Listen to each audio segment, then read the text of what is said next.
system. So in this class, firstly I want to introduce what is operating system. So before going to say anything, firstly I want to say what is a operating system. This operating system is basically a software. Now what is a software? Software, you can say or you can visualize software as a set of program that is already executed. Set of executed program. Now that is basically software, that is set of executed program. Now this software can be of two types.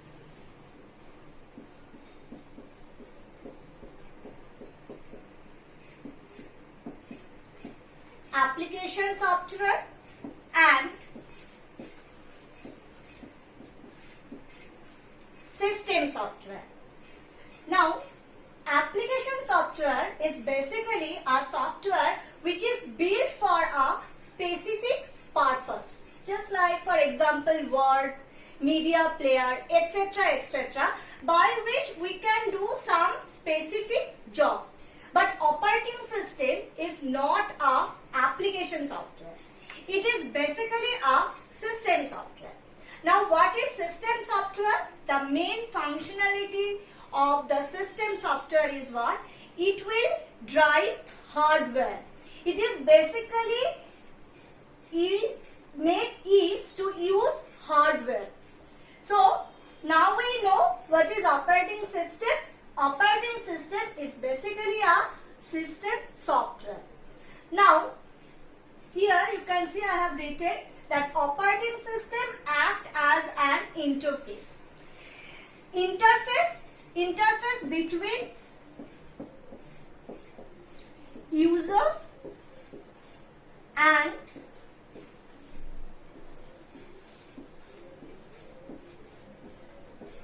hardware.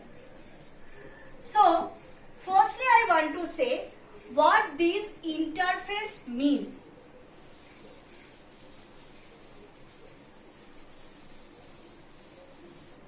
Now suppose we have user, that is basically us, user, and we have some hardware. So users are going to use this hardware. Hardware means what? Hardware means some resources like CPU, printer,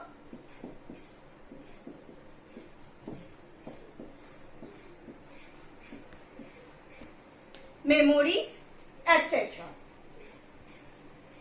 Now, if the scenario is like this, we have only user and hardware, and user are directly want to use this hardware. Now, if it is possible, maybe it is possible. Just take a real life example. If we want to use fan, we need to switch on fan. So we have a switch. Now if the switch is not there, then we can on the fan. Yes, we can on the fan. Obviously there are some electrical wire. If we make a connection between that electrical wire, then the fan can be moved. But we should have the proper knowledge that which wire is connected with which wire. That is the thing. So here also the same thing arises. If the user wants to directly use this CPU or printer or memory, user have to directly interact with this CPU. It is possible. But there are some specific language or there are some specific program that user must have to know. That user must have to know how to access CPU, what are the specific language in which the CPU is going to interact, And how the CPU can be used. Firstly, user have to access the CPU, for which user need to write a piece of code, and after that user may need to make use of CPU. Obviously, user wants to access the CPU for some use only, because user wants to use that CPU, so they have some specific purpose. So then again user have to program the CPU for that specific purpose. It is not possible for every user. If this is the only scenario, then only the expert can use the CPU, or only the expert can use the computer. But that is not the desired thing. For this reason, there is a interface or intermediary kind of thing. That is basically operating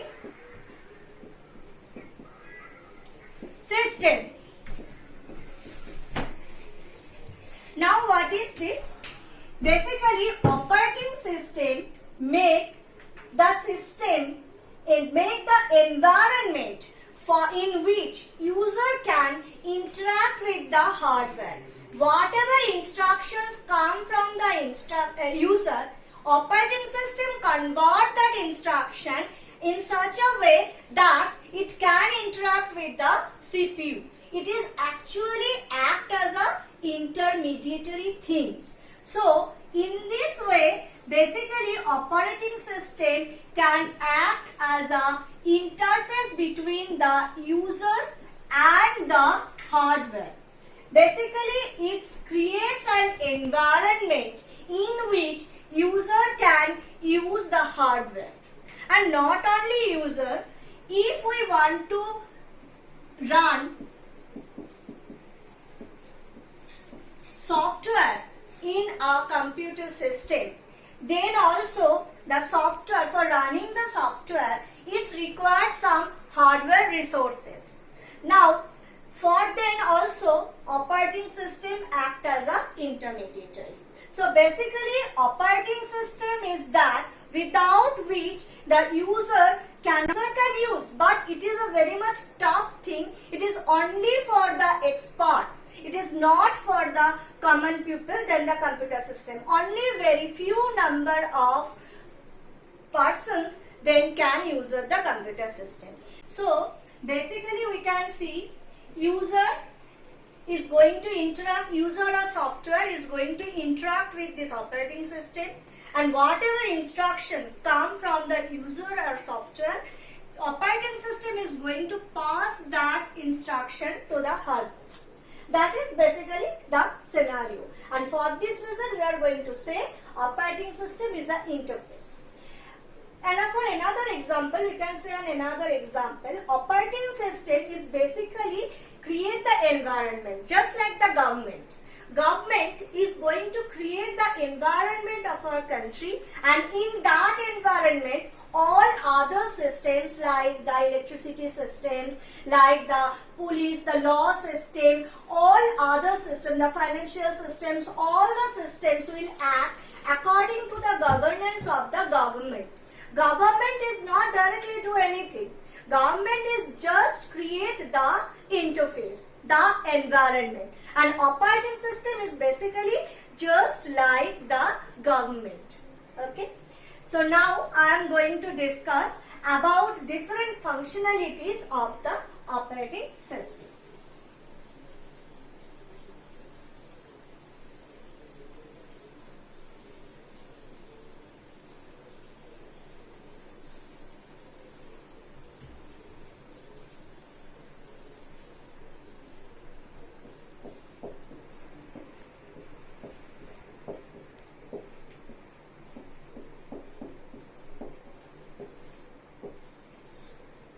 So operating system have many functionalities.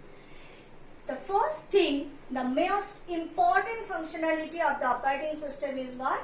It is a resource manager or resource allocator. So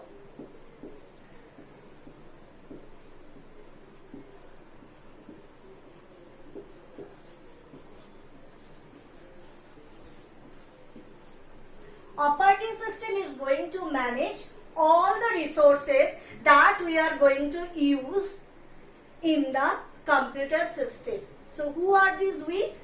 The user, the software. They are only we. So whenever I am going to say we is going to refer to the user of the computer system, or this user can be a human being, or this user can be a software. They are only going to use the system. Now, operating system is act as a resource manager. So what are the resources? So firstly, we are going to talk about the CPU. So whenever a process is going to execute, they require a CPU or processor. That is the most important resource of a computer system. For an example, suppose I am going to write a simple C program. Okay.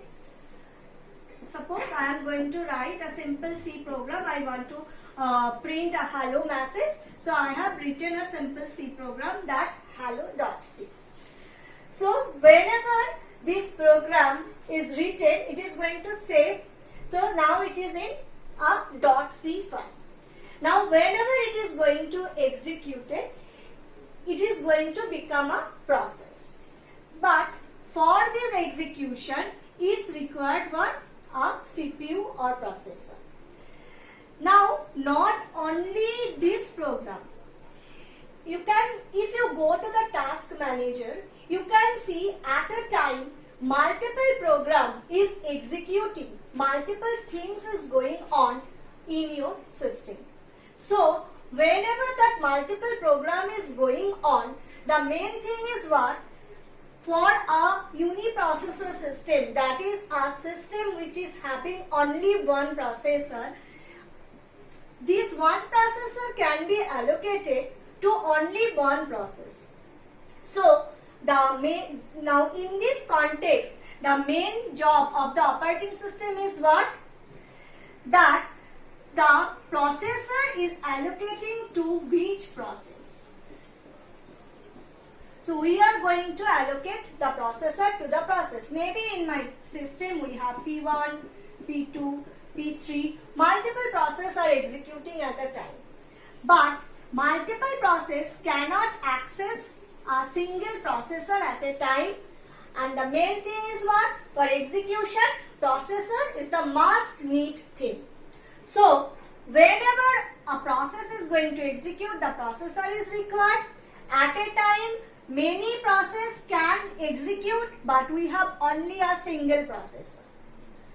If we think for a uniprocessor system, we have a single processor. If we think for a multiprocessor system, we can have multiprocessor. But the thing is what? Suppose we have m number of processors and we have n number of processors. In that case also, again the question comes, which processor is going to allocate it to which process and how many times that processor is going to allocate it. That is the two things.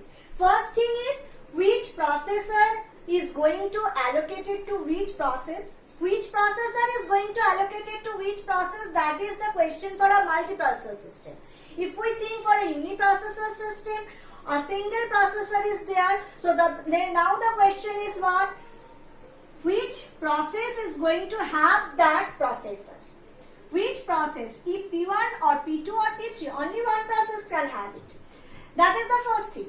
Now the second question is what? For how many, what is the amount of time for which this processor is allocated to that particular process? So these are the two questions, and operating system is there for answering these questions. Basically, operating system is going to answer, operating system is going to choose the process. Suppose operating system can choose P1 or P2 or P3, and then operating system is going to decide which process is going to allocate for how many times. This is basically called scheduling.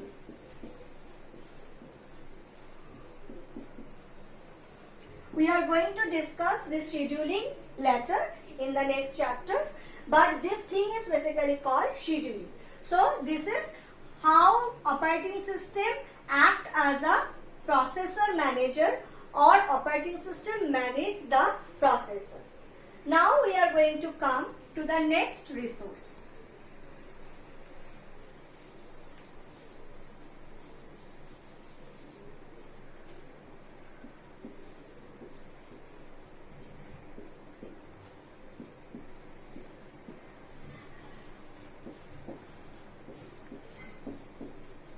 Memory management. Now, when here in this memory, I am basically concentrating on the primary memory. Why? Because when the process is in execution, it must be loaded in the primary memory. Now, suppose the previous example, suppose I have written a program hello.c. Now, after when it is start its execution, it is going to convert it into a OBJ file, object file. It is going to create an object, and now the object is going to be loaded in the primary memory, because it is a must thing that if a process is in execution, it must be loaded in the primary memory. But the problem is what? The problem is the size of the primary memory is very much limited. Every program cannot be loaded in the primary memory at the same time. So again the manager comes. The manager have to manage that which process is going to be loaded in the primary memory and for how much amount of time.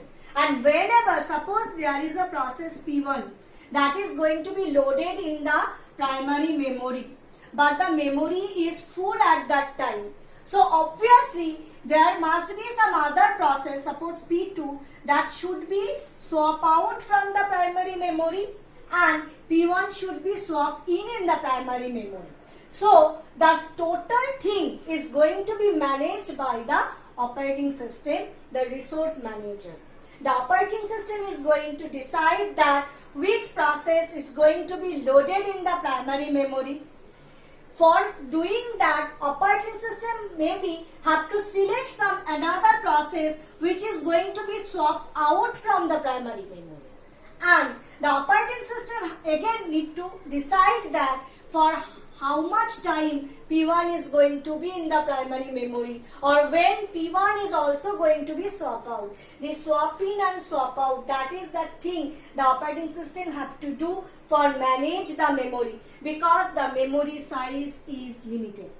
So this is basically the another important thing that the operating system is going to do, that is what? The memory management. Now come to the next point.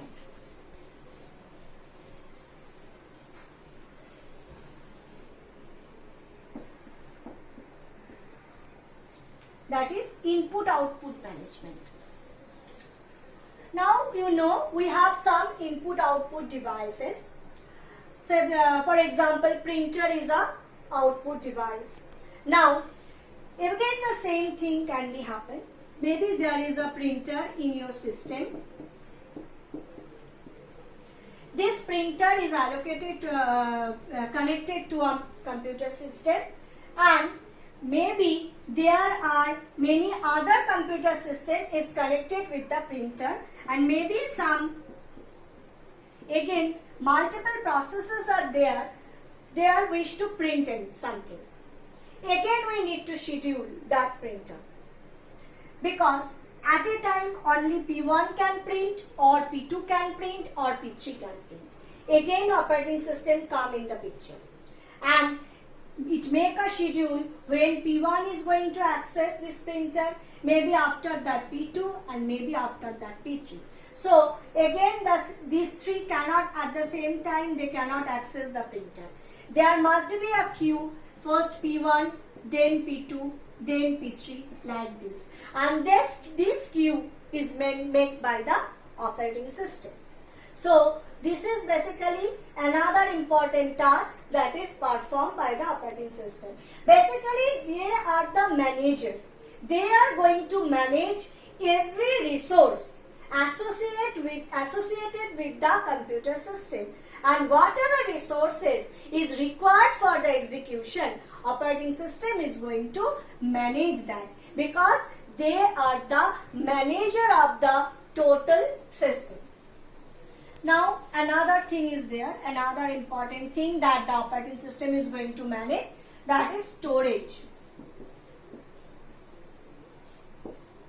Now one question can come in mind, that we have already talked about memory.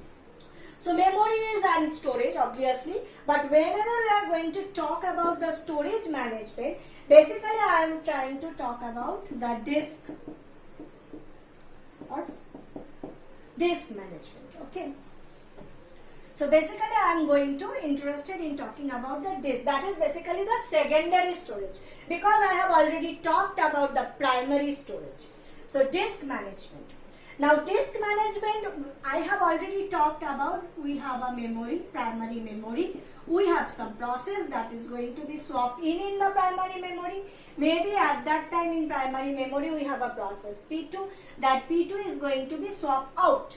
But where it is going to? We cannot just throw away P2, because it may be required after some time. So we need to store somewhere P2. Na? So P2 is going to store in the secondary storage. Now obviously the secondary storage also need to be managed, because again there is a space allocated to the secondary storage, and there are some processes are there. Obviously some space is dedicated to a particular process. So there are again we have things to manage. So who are going to manage all these things? Obviously operating system. So whatever required for a system for execution, that is going to be managed by the operating system. So for this reason it is act as a resource manager. Now apart from that, we have other several tasks, many other functionalities of operating system. There is another important functionality, that is protection.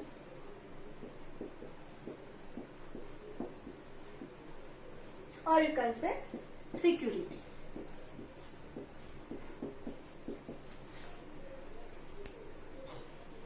Another important functionality of operating system is protection or security. Now we have already talked, at a time, if you are go to the task manager, you can see at a time multiple processes going on. Suppose you have a process P1. This is basically a word program is going on. It is typing something. There is another process P2, which is basically a video, audio is playing in the background. You are just listening to the music and the typing is going on. In the background, another process is again going on, that is maybe the spelling checking is going on. So these are the tasks, multiple tasks is going in the background, and the system is executing. But the thing is what? All these processes have their separate resources.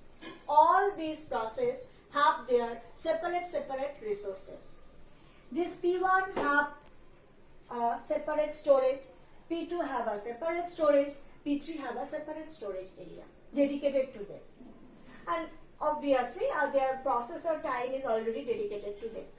So we need to take care that any other process should not interfere in any other processes workspace, in other processes storage, in other processes resources.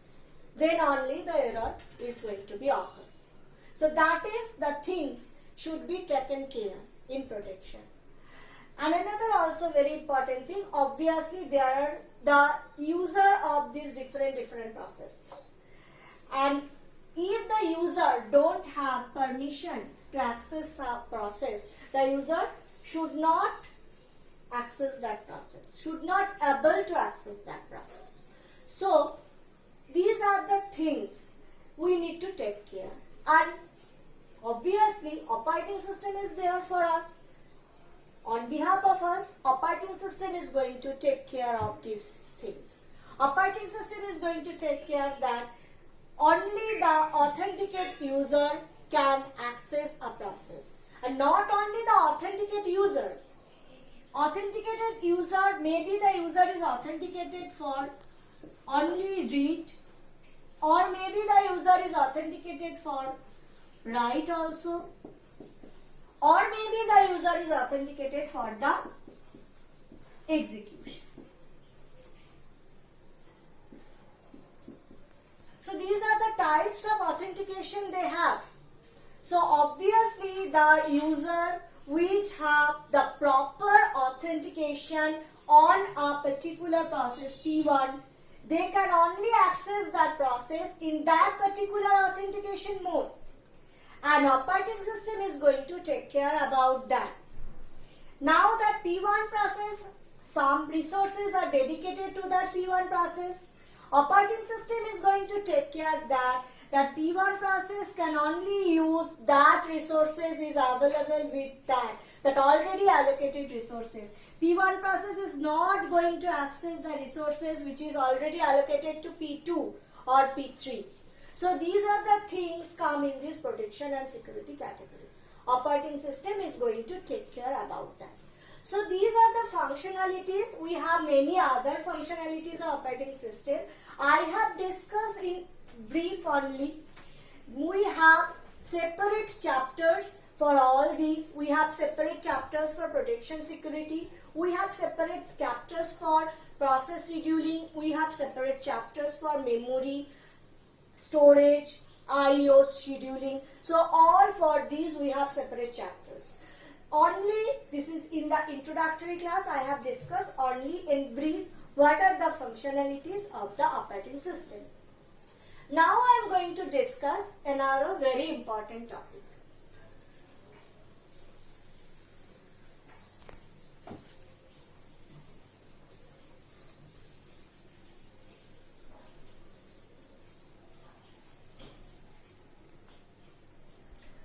That is the objective. I have already told that operating system is a software. So software is always made for user who are going to use that software. Software is always made according to the specification of the user for satisfying their need. So operating system is also going to satisfy user's requirement, user's objective. There are two very common objective and very important objective for operating system. One is efficiency.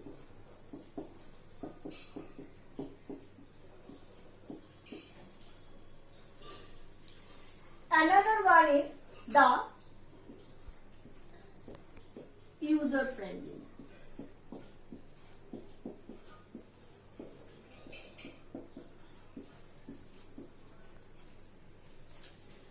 So efficiency.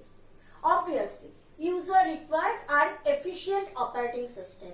Efficient means what? Which system is able to solve complex problem very quickly. That is our efficient system. So user required operating system as an efficient system. So whenever user required an efficient system, behind that efficient system, obviously there is a very complex kind of thing. If the system development is very complex, then only the system can return with a quick output, with a quick result. So for efficiency, the system must be a complex one. But the second objective is what? The user friendliness. User friendliness means what? The system must be very convenient to use. It should be like that. It is very easy to use. Any novice user can use it. So obviously it should be very much simple. So we can say that these two objectives, these two goals are contradictory with each other. If the system is very much efficient, the system must be complex. If the system is user friendly, it must be a simple system. So basically these are the two main objectives, and these two main objectives are going to contradict with each other. So we need to make a balance between them. Firstly, we need to decide which is more important for me. If I am a general user, then the user friendliness is the most important thing for me. If I am using a personal computer, then obviously the user friendliness is the most important thing for me. I just look for the convenience. So this is the most important thing for me. But if I am using a mainframe, I am going to solve a very large complex problem. I am working with the supercomputer. Then user friendliness is not much required for me, because I am ready to deal with the complex things. I require efficiency. So that is depends on the type of the user who is going to use the system. If the user wish to solve the complex problem, the user is wants to work with the mainframe, user is want to work with the supercomputer, then efficiency is the most important thing. If the user wants to use a very simple thing, only the personal computer is the goal, then user friendliness is the main objective. So basically we need to make a balance between them. Which one is most important? For that particular set of user, we are going to give that particular objective. We are going to trace on that particular objective. Okay. So for an example, if we go for the user friendliness, Windows operating system is for them. If we go for the efficiency, obviously we should go for Linux, etc., etc. So these are the two main objectives. So these are the things that I want to discuss in the introductory class of operating system. So this is the end of today's class. Thank you, students.